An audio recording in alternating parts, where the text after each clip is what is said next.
Sí, estamos iniciando esta mañana de trabajo y están ya en nuestros estudios, estuvieron dos asambleístas a quienes saludamos y queremos conversar sobre el tema de enmiendas constitucionales. Está la asambleísta Verónica Arias y el asambleísta Luis Fernando Torres, a quienes les saludamos y les damos la bienvenida. Una primera pregunta sería: las enmiendas van a ser tratadas el día de mañana a las 7 de la mañana. Comienza en un inusual horario. No sé si es por el tamaño del informe, que dicen que se demorará un buen tiempito en darse lectura. Doña Verónica, ¿usted piensa que las enmiendas van porque van? Bienvenida, buenos días. Muy buenos días, Francisco, muchísimas gracias. Un saludo a la audiencia de Radio Democracia, muy buenos días al compañero legislador Luis Fernando Torres. Efectivamente, hemos sido convocados el día de mañana por la presidenta de la Asamblea Nacional para que a partir de las 7 de la mañana inicie el segundo y definitivo debate de las enmiendas constitucionales. El inusual horario al que usted hace referencia es efectivamente porque el informe que redactamos en la Comisión de Enmiendas Constitucionales tiene alrededor de 150 páginas que deben ser leídas de manera completa por la Secretaria General de la Asamblea Nacional, lectura que tomará alrededor de 4 horas. En tal virtud, pues a las 11 de la mañana estaríamos iniciando el debate en el Pleno de la Asamblea Nacional. Según la dinámica pues que lleve la sesión, tomará alrededor de unas 9 o 10 horas el debate en el Pleno de la Asamblea, ¿no? Y de ser necesario, pues incorporar algunas modificaciones que se den luego del debate en el Pleno y posteriormente pues que sea sometido a votación, que según lo ha señalado la presidenta de la Asamblea, se analizará o serán debatidas tema por tema, eso quedará a elección del legislador, pero la votación final será por el proyecto completo de enmiendas constitucionales. O sea, como dice, se va a votar en paquete, como se suele decir, ¿sí? O sea, las 16 enmiendas más la transitoria serán... Serían 15 enmiendas porque si es que se acoge la solicitud de la Comisión de Enmiendas que hemos planteado al Pleno, que no se apruebe la enmienda que trata sobre la Defensoría del Pueblo. Inicialmente se había planteado esta enmienda solicitando que esta institución pueda atender a la división territorial judicial y con ello crear más dependencias a nivel nacional. Pero considerando que esta institución cuenta con autonomía administrativa, puede crear las dependencias que considere oportunas en función de las necesidades ciudadanas. Y por ello, la Comisión de Enmiendas sugerirá al Pleno que esta enmienda no sea aprobada, de tal manera que sería pues la propuesta de 15 enmiendas y la disposición transitoria que trata sobre la reelección. Muchas gracias. Doctor Luis Fernando Torres, bienvenido, buenos días. Entonces, el trabajo de la oposición, y algunos me decían el día de ayer que conversábamos que usted vendría acá, no ha ido, digamos, al decir que algunas enmiendas sí podían haber sido tratadas como enmiendas y otras que eran necesariamente reforma constitucional, y al participar en la comisión, ¿no han legitimado este proceso que muchos dicen no es constitucional porque no son enmiendas? Buenos días, bienvenido. Buenos días, Francisco, buenos días, Verónica. Mañana sesionaremos temprano a las 7 de la mañana, no es usual que se reúna a esa hora la Asamblea. Indudablemente existe una estrategia por parte de la dirección de la Asamblea frente a un tema de tanta envergadura política. Es verdad que el informe es largo, probablemente le tome a la secretaria unas 4 horas, luego se abrirá el debate. Algunos dicen que deberíamos debatir texto por texto. Sin embargo, si ello ocurriera, que por supuesto sería lo ideal, nunca terminaría el debate. 50 inscritos por cada uno de los 18 textos. Ya nos imaginaríamos cuánto nos libraría. Eso sería lo ideal y lo procedente, pero operativamente resulta muy difícil. Por lo demás, este tema de la legitimación del proceso, al haber participado la oposición en el primer debate y en la comisión, no es un tema de que se haya legitimado aquello que no es legítimo, sino es el cumplimiento de un deber y de una obligación. Imaginémonos, Francisco, si en mi caso yo hubiera decidido no participar en la comisión a pesar de ser designado, no asistir al primer debate y rehuir cualquier debate o encuentro sobre el tema. ¿Qué hubieran dicho mis electores? Porque yo me debo primero a mis electores, que están en la provincia de Tungurahua, atentos a lo que hago. En segundo lugar, me debo a aquellos que, no habiéndome elegido con su voto, en todo el país me siguen y están atentos a lo que hago. Y yo sé quiénes están atentos, siguen y ante quiénes respondo. Pues hubieran dicho, allí está quien tiene que presentarse y no se presenta, corre, tiene miedo, no habla, no defiende, no lucha. De ahí entonces que, por una obligación primero constitucional, como asambleísta, y una obligación cívica, yo no he rehuido el debate y he participado con los demás miembros de la oposición en el primer debate. ¿Qué va a ocurrir mañana? Todavía no sé. Existe un grupo importante de legisladores de la oposición que analiza la posibilidad de no asistir a la sesión. Con mis aliados en el Parlamento, los socialcristianos, yo lidero el movimiento Tiempo de Cambio en la provincia de Tungurahua y en el centro del país, no hemos tomado una posición en el sentido de no ir. Por el contrario, creemos que debemos de estar mañana en la asamblea. Sin embargo, hay algunos problemas logísticos. ¿Podremos ingresar? Si ingresamos, ¿cómo salimos? No nos olvidemos que nosotros no controlamos la operación, la administración de la asamblea. Pero ese es un tema que lo estaremos decidiendo precisamente estos días. Por lo demás, yo considero que las enmiendas adolecen de ilegitimidad, por supuesto. En mi informe de minoría, que fue presentado el mismo día en que se aprobó el informe de mayoría, mi informe fue oportuno, no lo presenté una semana antes, sino ese día. Allí yo digo de manera muy clara que existen algunas enmiendas que pueden tramitarse como enmiendas. Por ejemplo, aquella en virtud de la cual se cambia la palabra provisional por previsional, puede tramitarse mediante enmiendas. Sería un loco si yo dijera, consúltesele al pueblo. Y consúltesele al pueblo significa gasten plata, que ahora no se puede gastar. Otro cambio, disminuir la edad de 35 a 30 años para ocupar la primera magistratura, igualmente debe tramitarse como enmienda.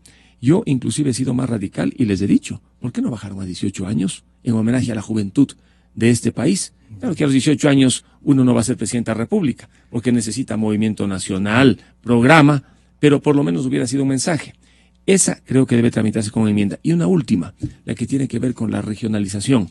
Posponer la regionalización no necesita ni de reforma ni de constituyente, sino de una simple enmienda. Asambleísta Verónica Arias, usted, digamos, ha presentado, ha estado en la discusión, y yo diría, creo que adicionalmente ha permitido que la ciudadanía conozca su opinión, ¿no? Uno puede discrepar entonces, pero usted ha permitido que la opinión en este debate suya esté presente. Porque otra gente no quiere debatir, dice ya tenemos una adhesión política y eso es. ¿Usted está consciente de que lo que mañana va a ayudar a aprobar, valga esta forma de preguntarle, transforma un poco la vida del país? ¿O usted cree que esto es una enmienda que no transforma nada más que eso, que parte de la Constitución? Bueno, esta enmienda que mañana contará con mi voto pues favorable, lo hago por convicciones ideológicas, no por ningún tipo de oportunismos. Ahora, las enmiendas que fueron presentadas por el bloque del movimiento oficialista, creo que en su análisis, en su debate, pues han permitido, obviamente, dar a conocer a la ciudadanía la propuesta. Hemos podido también recoger los aportes ciudadanos y creo que permiten garantizar, permiten fortalecer, permiten potenciar los derechos que en este momento están establecidos en la Constitución de la República. Por ejemplo, el derecho a la participación ciudadana, el derecho a la participación político-electoral, el derecho a la salud, el derecho a la educación, el derecho a la seguridad integral, el derecho a la seguridad humana, como, derechos establecidos en este momento en la Constitución de la República y que pueden ser fortalecidos, que pueden ser potenciados. Si bien es cierto, ha habido un amplio debate a nivel nacional sobre el tema de las enmiendas constitucionales, pero creo que por parte de ciertos sectores de la oposición, el debate se lo enfocó básicamente en el tema que trata sobre la reelección, o en la enmienda que trata sobre la reelección. Por temas políticos, sí, por temas ideológicos también puede ser, pero incluso se llegó a satanizar la enmienda sobre la reelección, manifestando incluso muchos ciudadanos estaban confundidos de qué es lo que va a aprobar la Asamblea. Si es que una autoridad se va a perennizar o no en el poder, vamos a tener autoridades vitalicias en el Ecuador, o qué es lo que va a pasar en nuestro país.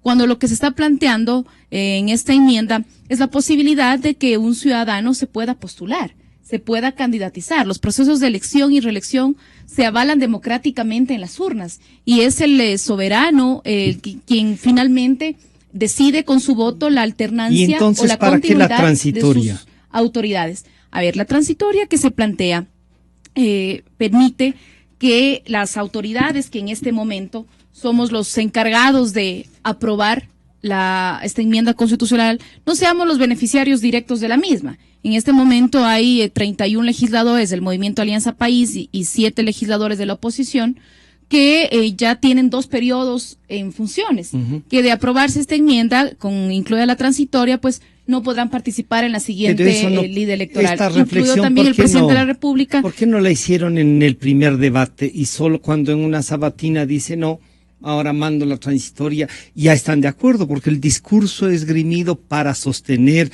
lo que usted nos acaba de decir y de recordar. Tienen derecho a presentarse las veces que quieran presentarse. Y ahora ya cambiaron. Pero no cambiaron porque debatieron en la primera parte, sino porque el presidente les pidió. Y hay muchos temas que no fueron debatidos ni incorporados en el informe para primer debate, porque para eso sirvió pues un año que la Constitución establece, un año entre debates. Digamos, no tendría sentido tener un segundo debate si todo tendría que estar incluido en el primero. Precisamente para ello sirve un tiempo extenso en el cual se incorporaron ajustes al dictamen que ingresó originalmente por parte de la Corte Constitucional, que digamos, tenemos ahí criterios distintos con Luis Fernando. Él manifiesta que no se pueden hacer ajustes. Yo considero que al ejercer en este momento un poder constituyente derivado, los legisladores estamos en capacidad de poder y tenemos la potestad de poder realizar ajustes sin que se modifique el espíritu de lo dictaminado por los jueces de la Corte Constitucional. Y en virtud de ello se incorporaron algunos ajustes y también la disposición transitoria que trata sobre la reelección y la que trata sobre también la enmienda laboral. Doctor Luis Fernando Torres, ¿no se está legislando a la carta? O sea, el presidente decide un sábado que quiere ser candidato, otro día dice no me molesten que vuelvo, y capaz que entonces se hace efectivo el informe de la Corte Constitucional donde dice que en realidad las reelecciones pueden ser, no es una reelección que ya la Constitución le garantiza, sino la posibilidad de presentarse las veces que sean, y si el pueblo ecuatoriano le elige puede ser. Y claro, nos centramos en eso, que va a quedar un poco entre lo que dice la Corte Constitucional y lo que ustedes resuelvan mañana. Estamos llegando a un nivel de tremendismo tal que no logramos ver efectivamente las consecuencias en la vida del ciudadano de las enmiendas. Por allí escucho a algunos decir, se aprueban las enmiendas y se termina el Estado democrático y nos quedamos sin democracia. No es así. Yo estoy en la oposición, pero creo que estoy en una posición también sensata, estratégica, con experiencia, con visión y sobre todo con convicción de país. Las enmiendas van de alguna manera a cambiar el ejercicio del poder, especialmente aquella que se refiere a la reelección presidencial. Otras tendrán incidencia en la gestión pública, como la que tiene que ver con la Contraloría General del Estado, que ya no va a evaluar el cumplimiento de los objetivos de las autoridades públicas, y otra que va a tener un impacto, sí, sumamente importante. La de los trabajadores. La de la contratación. Porque al final, con esa enmienda lo que se hace es otorgar a 510,000 servidores públicos el derecho a la huelga y a la sindicalización, derechos que ahora no tienen. Y a los 110,000 obreros del sector público, que sumados a estos 510,000, daría un número de 620,000 en el país aproximadamente de lo que se conoce, no se les reconocería el derecho a la contratación colectiva. Sí a la huelga, sí a la sindicalización, más no a la contratación colectiva. allí se está produciendo un cambio interesante en el sector público que va a tener un impacto no solamente en el gobierno nacional, sino en los municipios y en las empresas públicas. Yo diría que esa es la enmienda que tiene mayor impacto y mayor trascendencia, por la forma como se van a reordenar las fuerzas en el sector público ecuatoriano. La de la reelección indefinida es un tema que pudo haberse tramitado con una consulta popular. Estimo que la Corte Constitucional se equivocó, fue demasiado reverente y entregada al poder de turno cuando dijo que la reelección presidencial ilimitada e indefinida podía tramitarse con una enmienda. Estimo que el camino era el de la reforma para que una vez que resuelva la Asamblea, el pueblo se pronuncie. Pero aquí hay una gran confusión igualmente.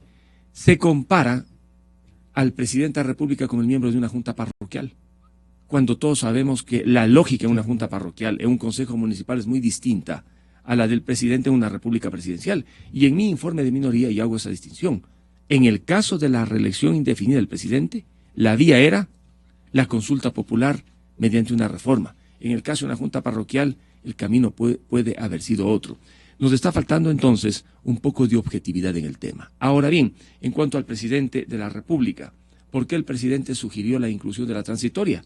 Bueno, hay muchas especulaciones. Evo Morales, por ejemplo, dijo que a él le había contado el presidente que era por razones familiares. Luego, voceros gubernamentales le desmintieron a Evo y dijeron que no era por razones personales. Mi opinión personal, que también es una especulación, es la de que esa transitoria le permite al presidente de la República una retirada estratégica por la difícil situación económica del país y porque el 2017, aún en el evento de que ganara, va a encontrar un país económicamente incendiándose. Y en esas circunstancias, la estrategia aconseja retirarse hasta que pase el mal temporal y volver. La transitoria entonces no le permitiría ser candidato en 2017, pero le permite volver, cosa que ahora no le permite la norma constitucional. ¿Y usted no considera que si alguien demanda la inconstitucionalidad de esta enmienda, por lo menos, o que puede ser aprobada, la Corte, consecuente con su informe, diga si en realidad nosotros ya nos pronunciamos de que esto pasa? Francisco, no tengo la menor duda que la Corte Constitucional declarará inconstitucional la transitoria, a menos que la orden de otro lado diga no, mantengan la transitoria. Pero aún en el evento de que la Corte Constitucional declarara inconstitucional por la forma la transitoria, va a ser muy difícil que el presidente diga, por ejemplo, como ya declaró inconstitucional, ahora soy candidato. La palabra presidencial quedaría por los suelos. Pero más allá de la transitoria o no, es la economía. Está aprobándose y tramitándose la enmienda en medio de una economía enferma. Los ecuatorianos estamos asfixiados, las ventas han caído. En varios lugares están despidiendo a personas porque no existen ingresos suficientes para que opere un negocio desde pequeño hasta un negocio grande. Con una economía entonces, en estas condiciones, el presidente de la República ha calculado una retirada estratégica para volver. Entonces, aquí la discusión es, ¿se le permite o no volver? Muchos dicen, déjenlo volver. Se fue, que no vuelva. Yo no tengo ningún problema, porque yo creo que si pasa y se presenta otra vez, habrá que enfrentarle democráticamente. Porque ocurre que muchos tienen un temor y ven en los nombres y apellidos el problema, cuando el problema mayor son los proyectos, lo que está detrás. Hoy tenemos lamentablemente en el país un proyecto autoritario de concentración de poder que se ha concentrado en función de la dinámica estatal, de este presidencialismo reforzado de la Constitución de Montecristi. Pero yo me pregunto, ¿cuántos de aquellos que ahora se oponen a las enmiendas no quisieran estuvieron aplaudiendo el presidencialismo reforzado de la Constitución de Montecristi? Algunos estuvieron inclusive gobernando este país. Algunos estuvieron en el poder el 2007, el 2008. Nos liquidaron a los opositores que fuimos desde el primer día. Porque yo sí fui opositor desde el mes de enero y por haber sido opositor frontal y coherente me despojaron del cargo, me abrieron un proceso penal junto a 57 diputados el año 2007. Entonces hay de lo uno y de lo otro.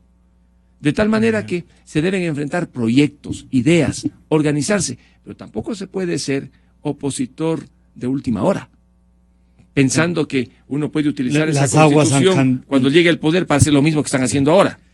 Asambleísta Verónica Arias, entonces, A ver, esta es una visión distinta a todas las otras de la oposición, diríamos, ¿no? Tiene una visión y dice, a ver, la lucha política es eso, ¿no? A veces cuando se está en minoría hay que no tolerar lo que haga la mayoría, pero sí respetar porque tienen, digamos, una legitimidad del voto. ¿Usted qué enmiendas no las trataría o usted cree que todas hay que tratarlas? A ver, primeramente respecto a lo que dijo Luis Fernando, creo que se ha hablado mucho del autoritarismo, de la prepotencia en nuestro país, pero si hablamos de autoritarismo, ese ha sido respaldado en 11 procesos electorales, ¿no? O sea, que usted creería que la ciudadanía sí le gusta la forma, el autoritarismo es parte de la versión democrática Me refiero ecuatoriana. que el proyecto político que lo lidera el presidente Rafael Correa ha tenido un respaldo popular. 11 procesos electorales ha ganado con una amplia mayoría el proyecto político que lo lidera el presidente Rafael Correa, y eso es una muestra evidente de que tiene un respaldo por parte de la ciudadanía, lo que le ha permitido que en 185 años de vida republicana sea el primer presidente que dura alrededor de ya 9 años en el poder. Ahora, respecto de que estamos viviendo una difícil situación económica y que por eso el presidente de la República ha optado por retirarse, creo que detrás de ese discurso hay una lógica de privilegiar el caos por sobre la estabilidad y el progreso, ¿no? Si el presidente estuviera de retirada, no se llevaría a sus 31 asambleístas, pues porque permitiera entonces o se hubieran hecho acomodos para que los asambleístas del movimiento oficialista sí se puedan reelegir y que la transitoria solo aplique para el presidente de la República y que los legisladores pues mantengan o sigan consolidando su hegemonía en el Parlamento. Pero capaz que también él siente que esos 31 también ya han agotado al electorado, que ya no los quieren tener ahí, la cosa democrática, o sea, especulemos como usted, pero usted también nos está especulando diciendo que el presidente con las 11 veces que ha ganado, como se calcularía está así. De que por la situación económica el presidente está de retirada. ¿No? A ver, respecto a la reelección, el Partido Social Cristiano, entiendo, Luis Fernando, que apoya la reelección, pero que esta debió haber sido sometida a consulta, ¿no? Claro, el pueblo tiene que decir. Ya. En el Ecuador hemos vivido varios procesos de reforma constitucional y lo ha manifestado en otros medios de comunicación. Entre 1980 y 1988 se reformaron 22 veces la Constitución de la República y se hicieron 22 reformas constitucionales y ninguno de los textos que fue aprobado por el Congreso Nacional fue sometido a referéndum. La Constitución del 79 no tenía previsto, sino le daba al Congreso esa atribución. Le da esa atribución, así como le da la atribución la Constitución del 2008, que fue legitimada por el pueblo. No a reformar la Constitución, sino a enmendarla. A enmendarla, que es precisamente lo que estamos haciendo en este momento, y acatando un dictamen de la Corte Constitucional que avaló y que señaló la vía por la cual se pueden tramitar estas enmiendas. En ese sentido, es necesario también manifestar que existieron 4 consultas populares dentro de ese periodo al que hago referencia, pero al pueblo se le consultaron los temas, pero los textos que fueron aprobados por el Congreso no fueron sometidos a referéndum. Entonces, esa es la diferencia sustancial que existe con la Constitución del año 2008, que fue sometida a referéndum, en el cual el 63% de los ciudadanos apoyaron el sí, dieron el sí para que esta Constitución sea aprobada, y con ello también avalaron las vías por las cuales puede ser modificada, entre ellas la enmienda vía parlamentaria, de tal manera que es un procedimiento que está legitimado, avalado por el pueblo en las urnas. Respecto a la reelección, que esta enmienda se está realizando con dedicatoria al presidente de la República, se ha manifestado por sectores de oposición para que él pueda nuevamente ser candidato. Cuando esta enmienda se planteó para que los ciudadanos que deseen optar por cualquier cargo de elección popular de los distintos niveles de gobierno puedan presentarse o puedan postularse sin ningún tipo de limitaciones, desde juntas parroquiales hasta presidente de la República. Y ahí discrepo con Luis Fernando. Yo creo que en el Ecuador vivimos una etapa de un parlamentarismo criollo en el que sí era bueno la reelección para los diputados, pero no para otros cargos de elección popular. ¿no? Porque era necesario mantener una hegemonía en el Congreso, en el cual incluso se podían manipular las decisiones del presidente de la República, ¿no? Y era una estrategia también para dominar la escena política y para debilitar el régimen presidencial. A mi criterio, eso es lo que se permitió. ¿Usted privilegia más la fortaleza del presidente de la República que un parlamento que pueda, digamos, poner freno a este presidente? A ver, yo creo que es necesario que exista la posibilidad de que las autoridades puedan reelegirse y que el Congreso no distorsione o no bloquee la gestión del primer mandatario. Estamos que democráticamente se puedan ejercer el poder sin bloquearse. Digamos. Así es, y Luis Fernando en una de sus propuestas de reforma constitucional en el año 2005, me parece, Luis Fernando, ¿no? En el año 2005 hacía referencia al un parlamentarismo atenuado, pero también hablaba, ahora se critica mucho, ¿no? Que existe una subordinación de la Asamblea frente al Ejecutivo y que la Asamblea acata todo lo que el presidente de la República le dispone. Yo mismo le pregunto, o sea, más bien creo ¿no reflexionaron ustedes si no les pidió el presidente y fueron pero más bien creo que ahora existe ha sido la coordinación y no el conflicto lo que ha permitido estabilidad económica y con ello gobernabilidad en nuestro país. ¿Qué decías tú, por ejemplo, Luis Fernando, en esta propuesta de reforma constitucional que presentaste en el año 2005, cuando te desempeñabas como diputado por Tungurahua? Textualmente dice, en la parte que habla sobre el presidencialismo atenuado, textualmente dice, en la reforma de 1998 no se logró corregir uno de los principales problemas del presidencialismo ecuatoriano, la eventual pugna de poderes entre el Ejecutivo y el Legislativo.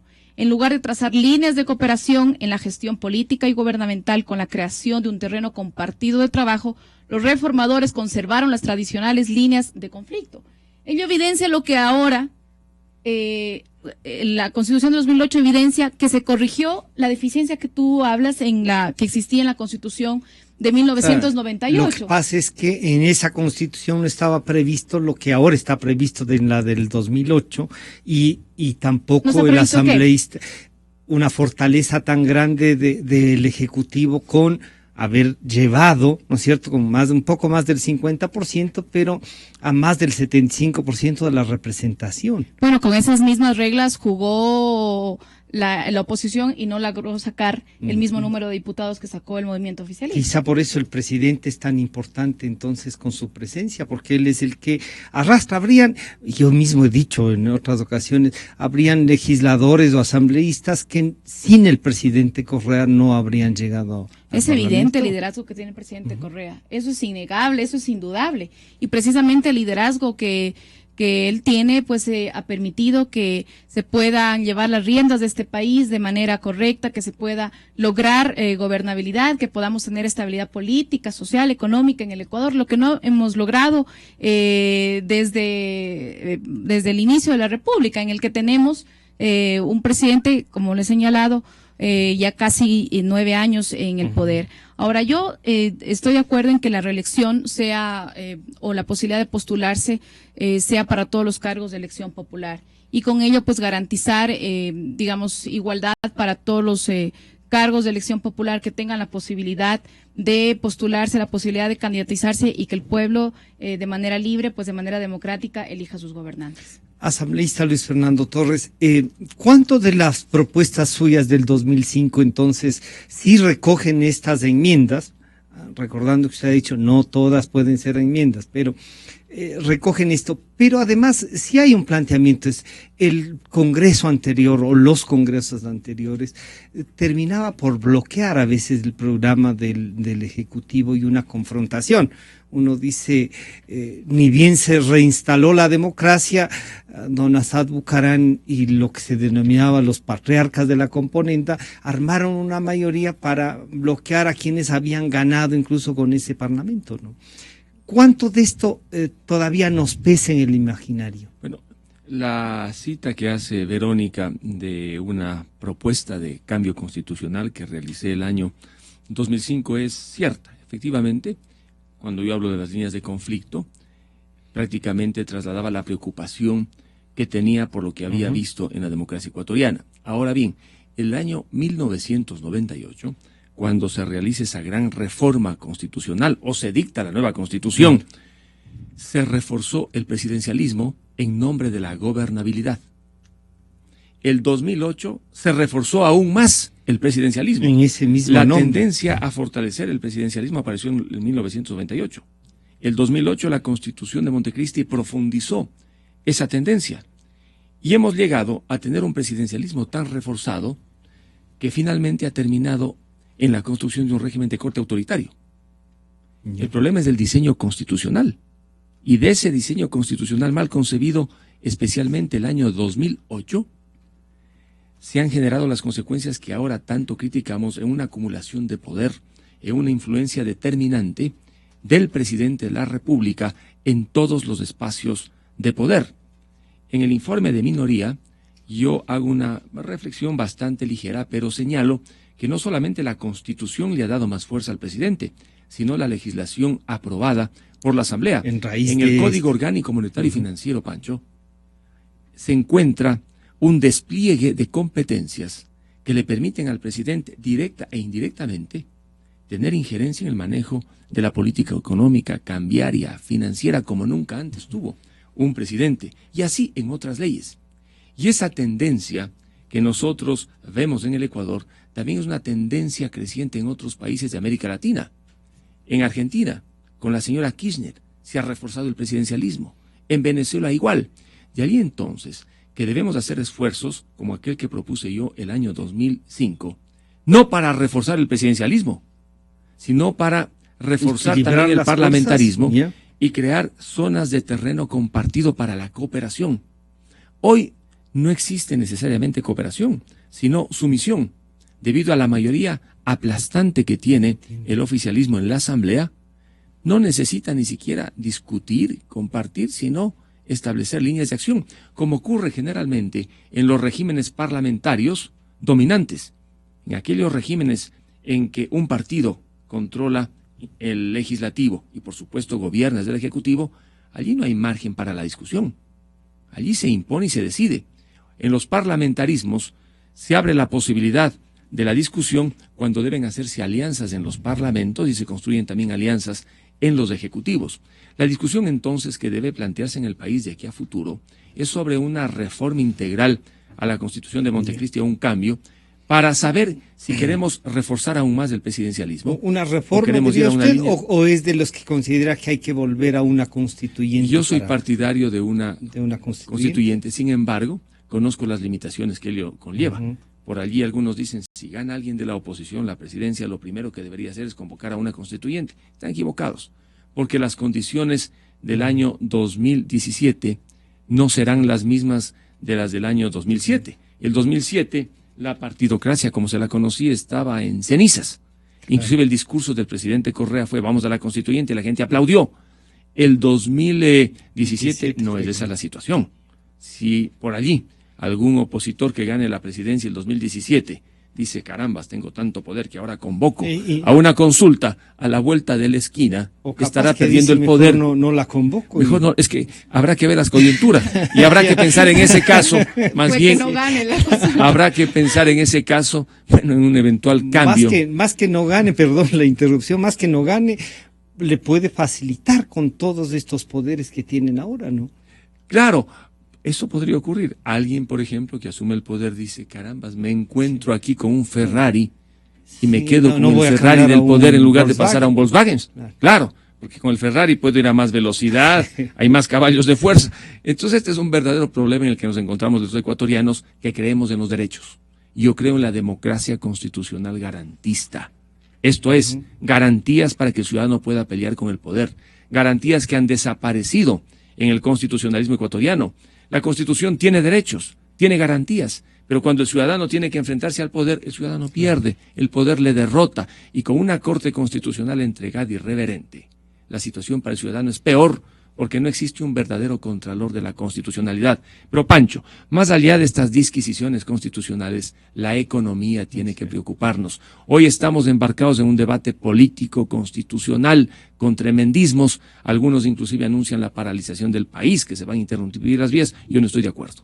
El debate tiene que ser un debate democrático, pero sin perjudicar a aquellos ciudadanos que necesitan movilizarse y trabajar. Yo estuve estos días en mi provincia de Tungurahua, en Ambato, y muchos están preocupados y dicen, si cierran las vías ya no iremos a Guayaquil, ya no iremos a la capital, ¿qué va a pasar? De tal manera que la oposición también tiene que pensar, y en la oposición hay diferencias. Yo coincido, saludo las iniciativas de protestas democráticas, pacíficas y cívicas, institucionales, pero yo no puedo de ninguna manera tolerar ni compartir esas visiones extremas que llevan a la violencia social. Pero, volviendo al tema inicial, la economía, Francisco, estamos en medio de una economía enferma. Pero aprobaron el presupuesto. Aprobamos un presupuesto en el que, desde mi punto de vista, los ingresos están sobreestimados y los gastos están subestimados. Difícilmente el próximo año, con el presupuesto aprobado, se le va a dar un poco de oxígeno a esta economía enferma. No es un presupuesto para la coyuntura económica necesariamente. Sin embargo, es un presupuesto que va también a regir el año 2017. Porque al haber cambio de gobierno el 2017, el presupuesto aprobado ahora, que será el del 2016, se prolonga también el año 2017.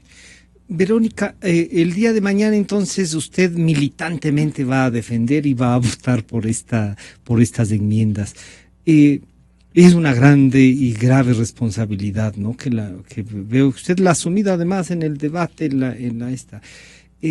¿le pesa alguna de estas enmiendas que mañana podrían ser aprobadas en paquete? ¿Usted va a proponer que se voten enmienda por enmienda o que se ratifique el informe de la comisión? No sé si ya todos los asambleístas han podido revisar el informe o se van a enterar mañana cuando lea la secretaria de la asamblea.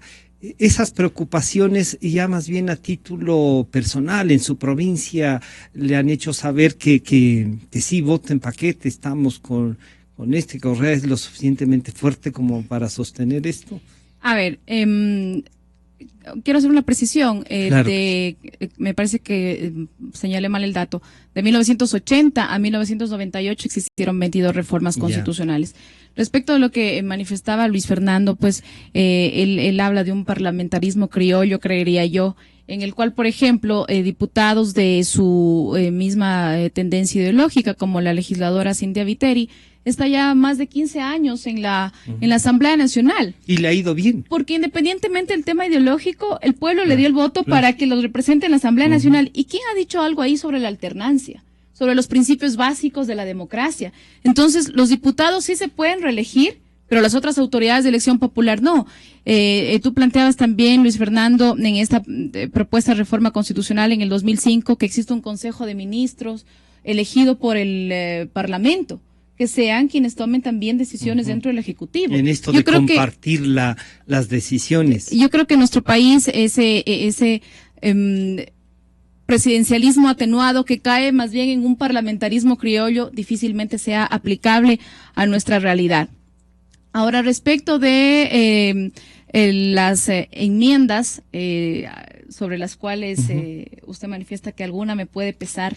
Le pregunto si alguna, o usted considera que todas están bien. Y son bueno, más bien creo que desde que se planteó esta propuesta, yo he defendido y he visto con buenos ojos, por ejemplo, la enmienda que trata sobre los trabajadores, la enmienda laboral.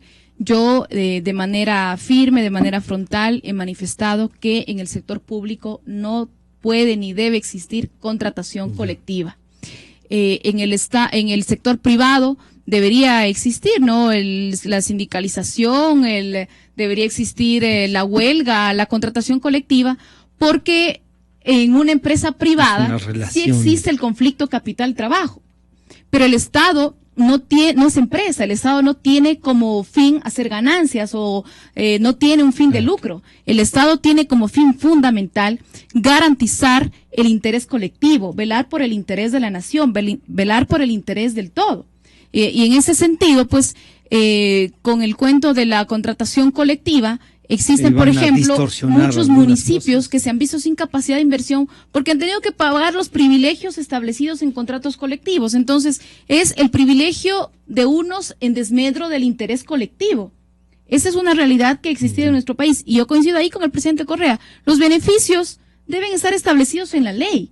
No hay ningún contrato colectivo. Y eso yo lo he venido manifestando desde que se planteó esta propuesta de enmienda constitucional de manera firme, de manera frontal, a pesar de que en la misma Comisión de Enmiendas Constitucionales ha habido posiciones diversas. Incluso distintas. del bloque de gobierno, Así es, ¿no? en relación al tema de los trabajadores. En el Congreso de 1996 sí. fue cuando se introdujo el Código Laboral en el sector público. A mi criterio, era una forma de debilitarlo al Estado por dos frentes. Por un lado, había un linaje sindicalista que buscaba privilegios, que buscaba prebendas, y por otro lado, pues cierta derecha de nuestro país que manifestaba que el Estado pues era inoperante y con ello era necesario abrir paso Pero a las muchos de esos privatizaciones. dirigentes sindicales son ahora embajadores, son ministros, son directores nacionales.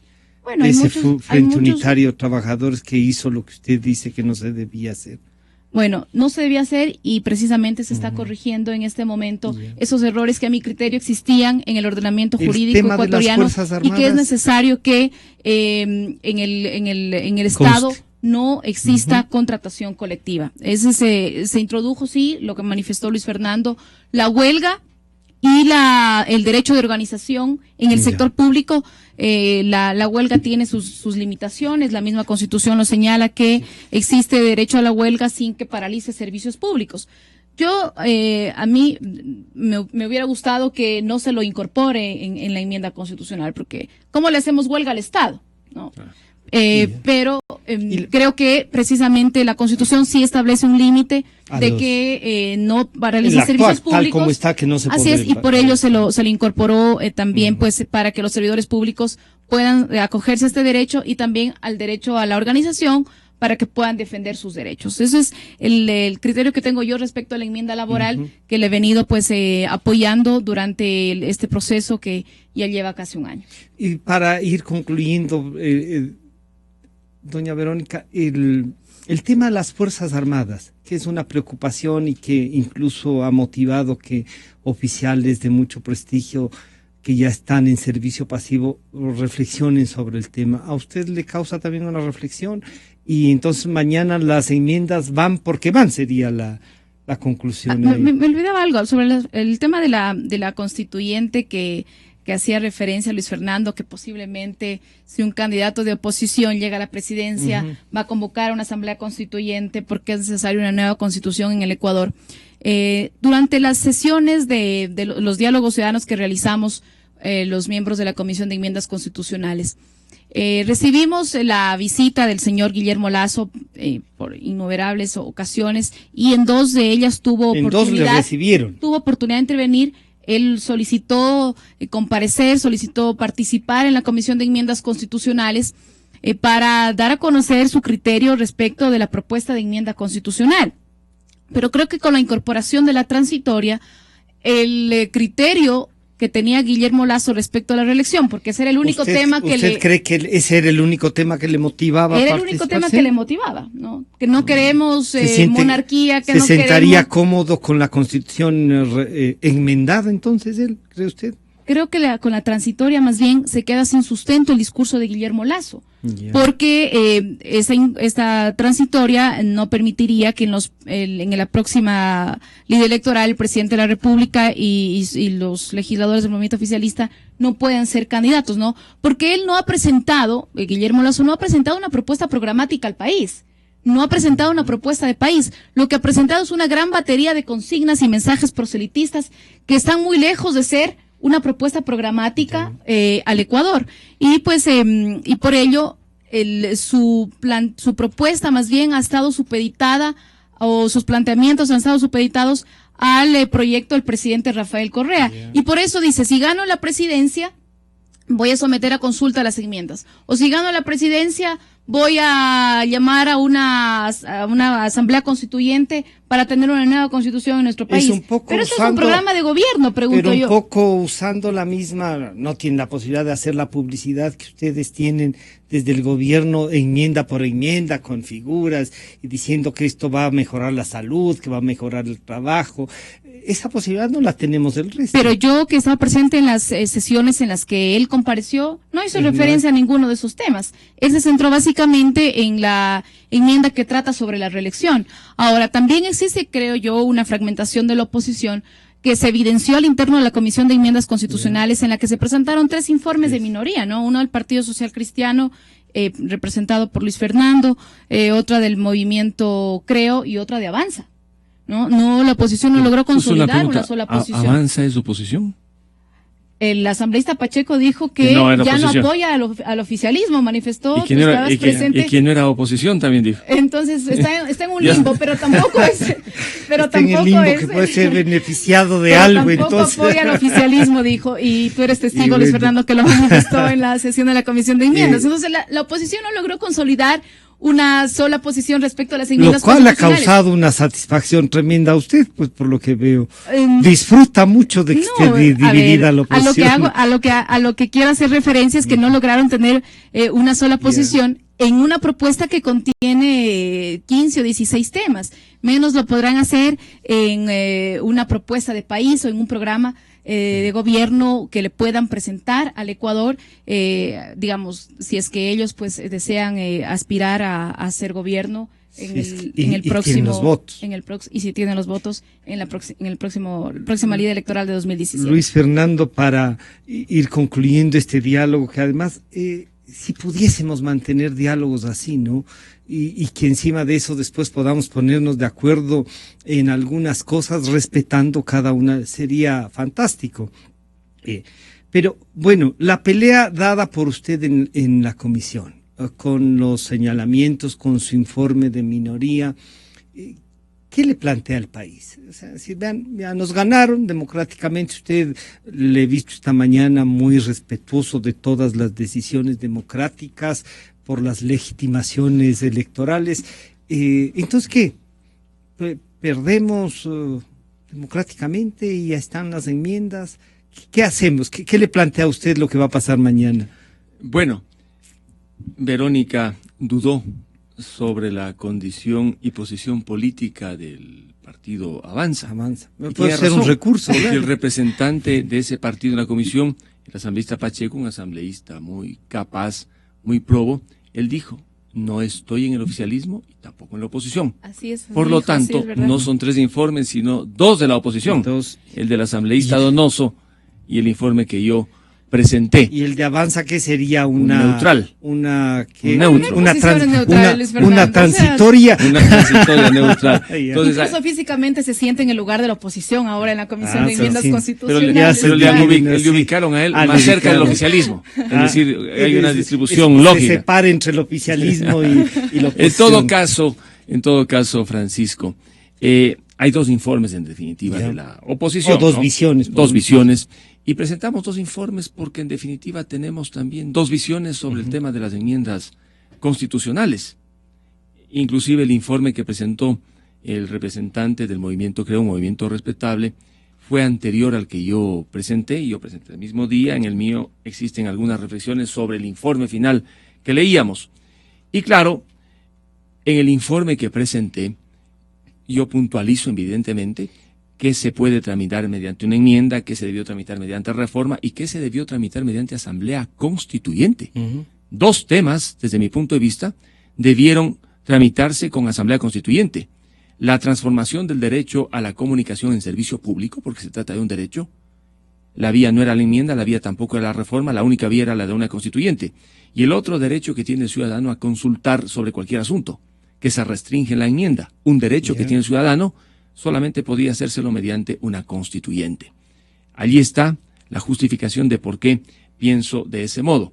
En cuanto a las decisiones, el oficialismo tiene los votos. El oficialismo puede aprobar. Los de la oposición somos una minoría, nuestro voto no pesa. ¿Qué tiene entonces que pesar? Las ideas. Y por ello debemos dar la gran batalla en el campo de las ideas y las propuestas. Y creo que gracias a que hemos ocupado debidamente el espacio de la Asamblea en el primer debate en la comisión, hemos podido en esa gran batalla por lo menos decir algo que no hubiéramos podido decir en otro espacio. En mi caso, por ejemplo, he manifestado que está por cometerse un fraude a la Constitución por parte de la Asamblea con la ayuda de esta reverente Corte Constitucional. ¿Y por qué digo que está por cometerse un fraude a la Constitución? Porque se van a tramitar como enmiendas las que son reformas, porque se van a tramitar como enmiendas las que debieron tramitarse en una asamblea constituyente. Frente a ello, ¿qué hacer? Nos queda la acción de inconstitucionalidad por la forma, que yo he anunciado que presentaré, especialmente porque se cambian los textos de algunas enmiendas y se incorporan otros textos que no fueron materia del primer debate ni del dictamen de la Corte Constitucional. Pero es un camino que se va a estrellar contra una pared, porque el resultado de la Corte Constitucional, pero que yo me imagino, porque es un espacio más para debatir el tema, más allá del espacio popular y en las calles que muchos ciudadanos han escogido legítimamente y que será legítimo y democrático en la medida en la que sea pacífico y con propuestas. De ahí entonces que el debate continuará. La pregunta es ¿hasta cuándo? Desde mi punto de vista, esto terminará a finales de diciembre, porque en el mes de enero estaremos bajo la urgencia de los temas económicos. Al ciudadano común y corriente, las enmiendas le motivan alguna atención, pero no sabe de qué se trata. Pero en el fondo el ciudadano está preocupado por la delincuencia que aumenta, por la falta de empleo y trabajo, por la inseguridad económica, por la suerte misma de la dolarización. En otras palabras, la economía, la que le permite a uno mantener a su familia, es lo que le preocupa al ciudadano. Y por ello espero que pasado el episodio de las enmiendas, nos ocupemos de decirle al Ecuador las equivocaciones del régimen en solucionar los problemas económicos y cuáles deberían ser los caminos para dar esa seguridad económica que tanto demanda el ciudadano. ¿Va a estar mañana usted ahí? Yo estaré en algún medio de comunicación antes de las 7 y tendré que caminar porque de lo que nos han informado será difícil llegar por vehículo, así que caminaré, espero estar a las 7:15. Pero están convocados también militantes de Alianza País para respaldar. Parece, ¿no? De lo que conozco, que ellos van a estar más próximos a la asamblea, van a estar opositores. ¿Les han garantizado a ustedes el ingreso? Bueno, yo ingresaré con mi asistente que está aquí, ese señor de bigote y corbata, de pelo blanco.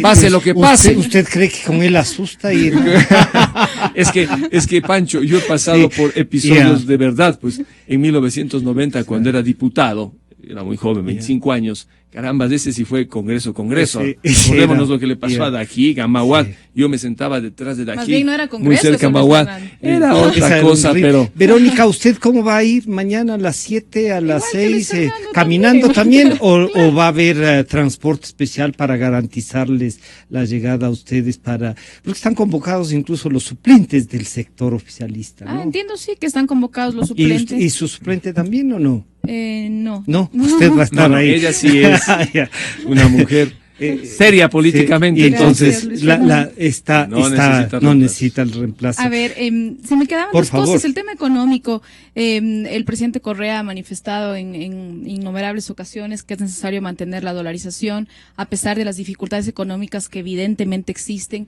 En el Ecuador no ha existido paquetazos, no ha existido alza de pasajes como sí existieron en otros gobiernos cuando teníamos dificultades económicas. Ahora, respecto a las Fuerzas Armadas, que se me había quedado la pregunta que usted me hacía. Se ha manifestado por sectores de oposición que con esta enmienda se va a militarizar el país, que vamos a vivir en un estado de excepción permanente, porque vamos a tener militares en las calles en cantidad luego de que esta enmienda constitucional se apruebe. Creo que con esta enmienda vamos a posibilitar que la Policía Nacional tenga el respaldo de las Fuerzas Armadas cuando una contingencia, un problema, por ejemplo, rebase la capacidad de la Policía Nacional y en ese momento las Fuerzas Armadas puedan darle un respaldo. De manera que es un apoyo complementario, es un apoyo subsidiario que harán las Fuerzas Armadas a la Policía Nacional, que ya lo vienen realizando, ¿no? Por ejemplo, en el control de armas, por ejemplo, en el combate al narcotráfico, al contrabando, ya existe un trabajo articulado, un trabajo coordinado entre militares y policías. Y respecto de los fraudes que manifestaba Luis Fernando, los fraudes a la Constitución, creo que hubo más bien fraudes a la voluntad popular cuando, por ejemplo... ¿En este caso o antes? Cuando en 1994, por ejemplo, ya se le consultó al pueblo si es que quería o no reelección sin limitaciones para las autoridades de elección popular.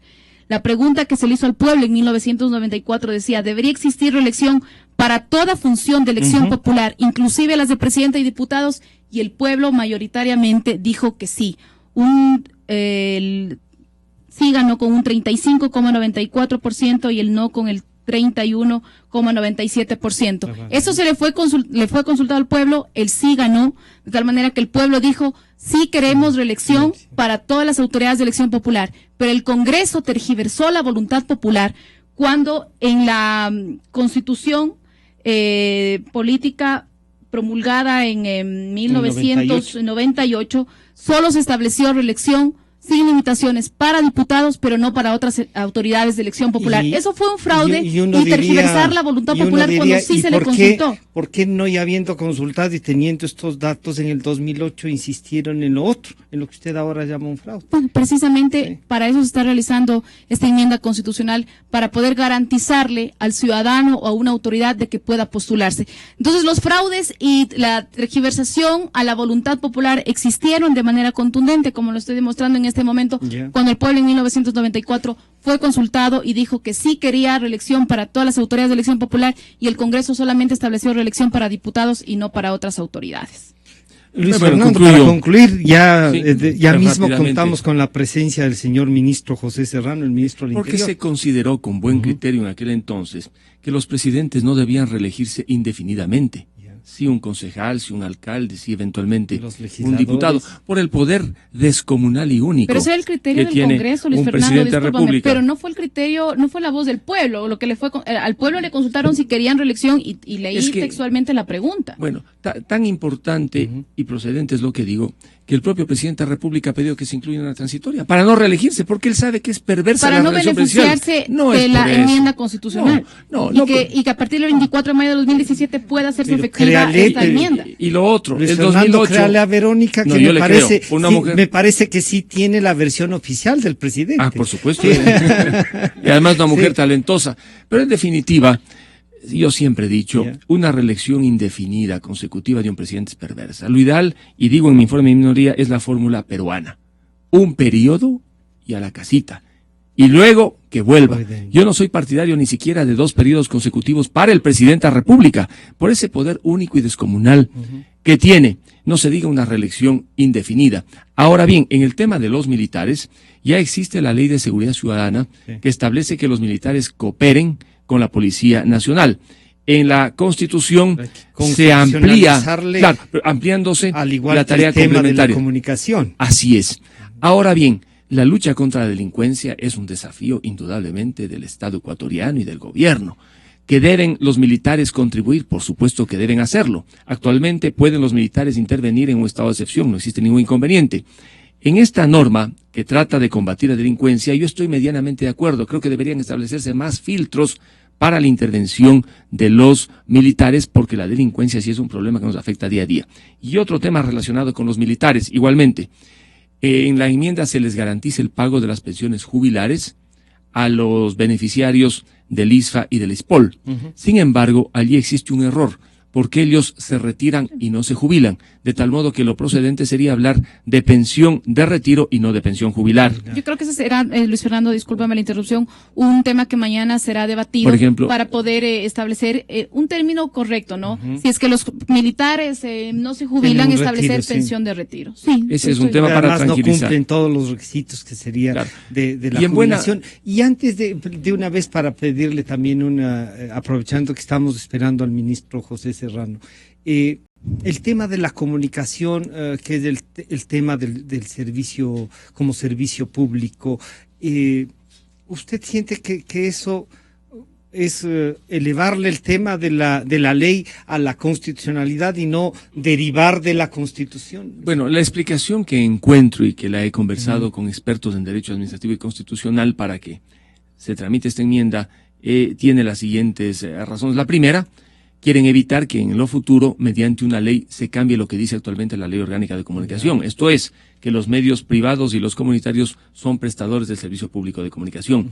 Igualmente, se quiere evitar que con una nueva sentencia de la Corte Constitucional se cambie el criterio que ya dio la Corte en una sentencia perversa, irrita y vergonzosa, en virtud de la cual la comunicación es un servicio público. Primer tema. Segundo, constitucionalizada la comunicación como servicio público, ya no habrá margen de maniobra ni discusión eventualmente a nivel internacional. Pero ¿cuál es el gran problema que se presenta con esta idea, digamos, equivocada? Que al ser un servicio público, los privados solamente podrán llevar adelante actividades correspondientes a este servicio público si lo hacen mediante autorización, delegación y eventualmente concesión. Porque no hay forma de prestar el servicio público que no sea mediante la delegación. Puede medir, ¿no? Claro que el consumo de la información. Existe una dificultad en la aplicación de los principios del servicio público previstos en el artículo 314 de la Constitución. Cuando yo participé en la audiencia en la Corte Constitucional con el secretario jurídico de la Presidencia, cuando se tramitaba la inconstitucionalidad de la Ley Orgánica de Comunicación, él reconoció, luego de mi intervención, que efectivamente no se podían aplicar todos los principios que se aplican para el agua potable, para la recolección de basura, a la comunicación, y le pidió a la jueza que en este tema estudiara la posibilidad de dictar una sentencia modulatoria. Con la comunicación hay serios problemas. Se pudo haber dicho que la comunicación es un servicio de orden público, como dice la Constitución con relación a los servicios financieros, o que es un servicio al público, pero identificar a la comunicación como servicio público significa que el Estado es el prestador del servicio y que otros, los privados o los comunitarios, solo pueden prestar ese servicio si tienen la autorización o delegación. En este punto, y con usted culminamos, Verónica. Bueno, efectivamente se plantea que con esta enmienda constitucional la comunicación sea considerada como servicio público. Pero creo que es necesario partir que la ley de comunicación nació por un mandato constitucional, por un mandato del pueblo ecuatoriano. En una de las disposiciones, en la disposición transitoria primera de la Constitución de la República, se ordena que el órgano legislativo apruebe una serie de leyes, la ley de aguas, la de comunicación, la ley de cultura, de educación, entre ellas la ley de comunicación. Pero no como se la aprobó. Nace de un mandato constitucional, Sí, de una hay que crear la ley, sí, pero no en las condiciones que se la crearon. En la ley de comunicación ya consta que la comunicación es un servicio público. Ya Entonces, consta ahora en la hay ley que de elevarle comunicación. a la Ahora Constitución. se le va a dar un rango constitucional a lo que ya está contenido en este momento en la ley.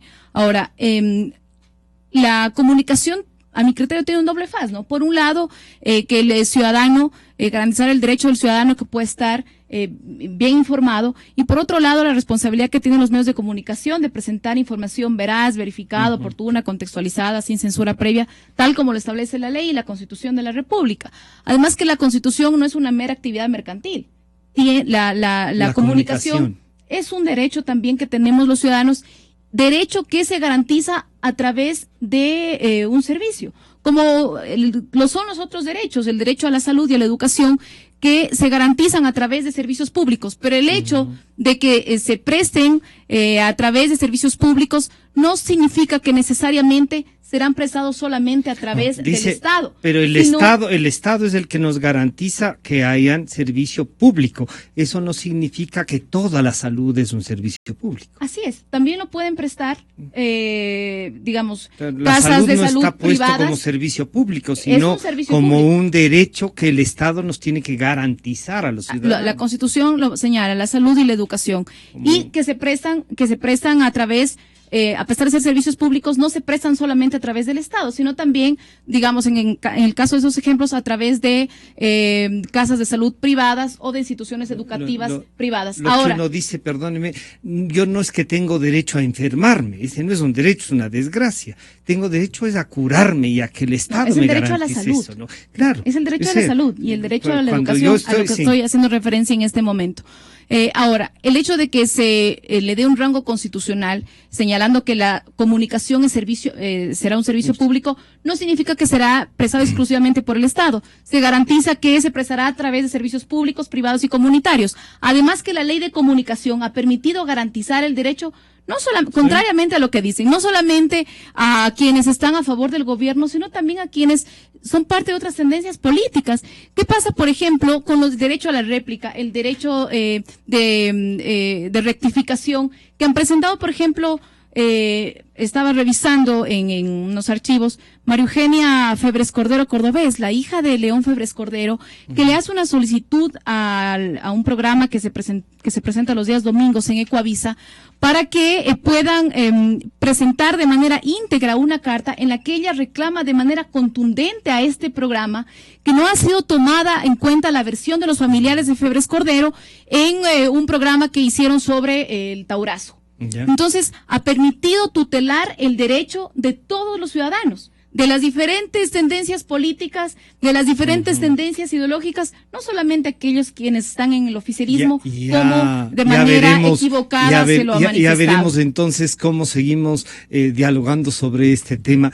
Está ya en nuestros estudios del señor ministro del Interior, José Serrano, y queremos agradecer a los asambleístas Verónica Arias y Luis Fernando Torres, con quienes hemos conversado no solo lo que se prevé que pasará mañana, sino sobre nuevamente ratificar sus posiciones sobre las famosas enmiendas constitucionales. Muchas gracias, Verónica, Luis Fernando, gracias por acompañarnos y compartir sus visiones. Solo para que quede claro, en mi informe de minoría, yo recomiendo que la Asamblea no apruebe las enmiendas y destaqué que la Asamblea no puede archivar.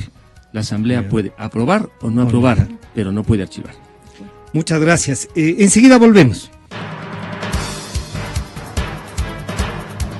Mire este programa desde su dispositivo móvil. Digite www.